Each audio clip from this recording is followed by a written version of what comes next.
Muka sinian, balik lagi kita di Gerbek.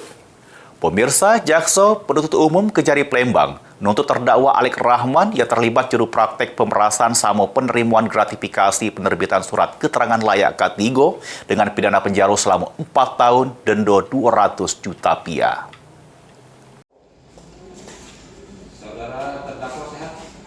Sidang kasus dugaan korupsi penerbitan surat keterangan layak keselamatan sama kesehatan begawi atau K3 yang merugikan negara sebesar 1,9 miliar rupiah yang menjerat terdakwa Deliar Marzuki sama Alex Rahman pada lagi bergulir juru agenda tuntutan Jaksa Penuntut Umum.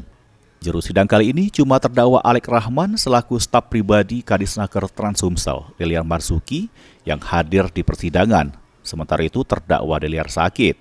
Juru amar tuntutannya, Jaksa Penuntut Umum M. Sahran nyato ke terdakwa Alex Rahman terbukti secara sah sama meyakin kebersalah ngelaku ke tindak pidana korupsi sebagaimana diatur sama diancam pasal 12B ayat 1, ayat 2 junto tentang tindak pidana korupsi. Menuntut terdakwa dengan pidana penjara selama 4 tahun, denda 200 juta rupiah, subsidiar 3 bulan penjara. Menuntut supaya majelis hakim nilai tindak pidana korupsi pada Pengadilan Palembang dengan pemeriksaan perkara ini memutuskan satu menyatakan terdakwa Alex Rahman, AND Bintas Baniasan tidak terbukti telah melakukan pidana sebagaimana dalam dakwaan pertama Penuntut Umum. Menjatuhkan pidana terhadap terdakwa Alex Rahman, AND Bintas Baniasan dengan pidana penjara selama 4 tahun dikurangi selama terdakwa berdagang tahanan diberitakan terdakwa tahanan.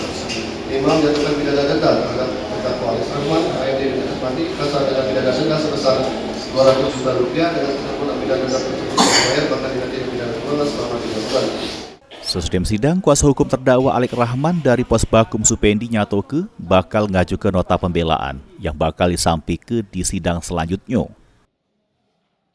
Kami merasa tuntutan itu terlalu lebay, terlalu tinggi. Sedangkan ada yang harusnya dijadikan tersangka itu banyak, tapi nggak dijadikan tersangka yang kami ini yang dijadikan tersangka.